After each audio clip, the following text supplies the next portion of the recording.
Guys મેં ચાર ચરાવ guys મેં ગાય ચરાવવા આવેલી હતી, મારી બધી ગાય ખોવાઈ ગયેલી છે. હવે હું કરું, ઘરે જાઉં કે નહીં જાઉં?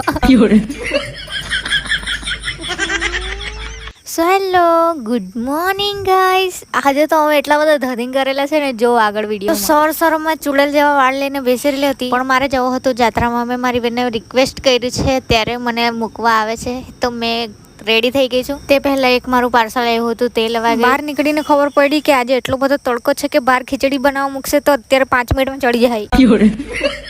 પછી પાર્સલ વાળા ભાઈ પરથી પાર્સલ લઈને હું આવી ગઈ ઘરે. પછી ઘરે આવીને પીધી માઝા અને રેડી થઈ ગઈ જાત્રામાં જવા માટે. મેં બહુ જ ખુશ હતી, પણ ત્યાં જો મને એટલો તડકો લાગ્યો છે તે આગળ વિડીયોમાં જોઉં. મારી બેન આવી ગઈ એટલે હું ઓઢણી બાંધીને નીકળી ગઈ સેજુના ઘરે જવા માટે. मौसम तो ऐसा लग रहा है दिल गार्डन गार्डन हो रहा तो હું आई गई थी सेजू ना घरे, અને उधर मेरे को मेरा थोबड़ा ज़्यादा ही पसंद आ रहा है, तब मैं 10 मिनट उसको ही देखती रही. पर इतना अच्छा थोबड़ा अभी थोड़ी देर के लिए ही है, क्योंकि हम जा रहे हैं इतने तड़के में यात्रा में. અને આ છે મારી ફ્રેન્ડ સેજુ, જેને સાથે મેં અઠવાડિયામાં 5 દિવસ તો દેખાઈ જવા તમને.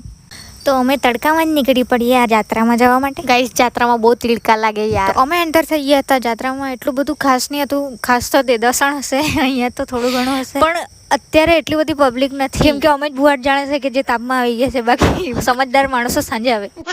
તો બીજું કઈ સૂઝ નહીં પડ્યું એટલે અમે લઈને બેસી ગયા ખીચું. તે ખાઈને અમે ગયા શેરડીનો રસ પીવા માટે. બાકી મેં કાંઈ લીધું નથી, એમ તો ખાલી સિંગ એવું લઈ લીધું છે, કેમ કે મારે ખાલી ખાવાનું ઇમ્પોર્ટન્ટ છે. તો ત્યાં મળી ગઈ હતી મને ક્યુટ ફ્રેન્ડ. તો એમની સાથે વાતો કરીને પછી મને ભૂમિ લેવાઈ હતી, એટલે અમે નીકળી ગયા હતા.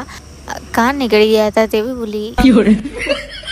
હા, યાદ આવ્યું, फोटोज पड़ा जाओ माटे. तो हमें आ गया था ब्यूटीफुल रिवर પાસે, जिसका नज़ारा आप देख ही सकते हैं कितना अच्छा था. इधर तड़के में पूरा दिन फाफे मार के कलवा हो गए हैं अपन.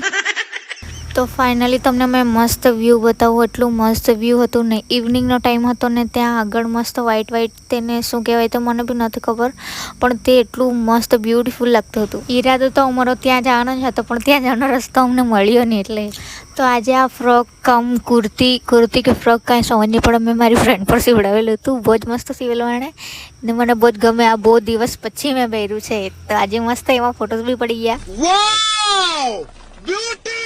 તો થોડીક વાર આ નજારો જોતા હું બની ગઈ હતી ગાય ચરાવવાવાળી. પછી આ સીનને બાય કરીને અમે આવી ગયા સીધા વલવાડા. ત્યાં આવીને ખાધી મસ્ત પાણીપુરી. પછી અમે જવા લાગ્યા ઘરે. તો મળીએ કાલે, બાય.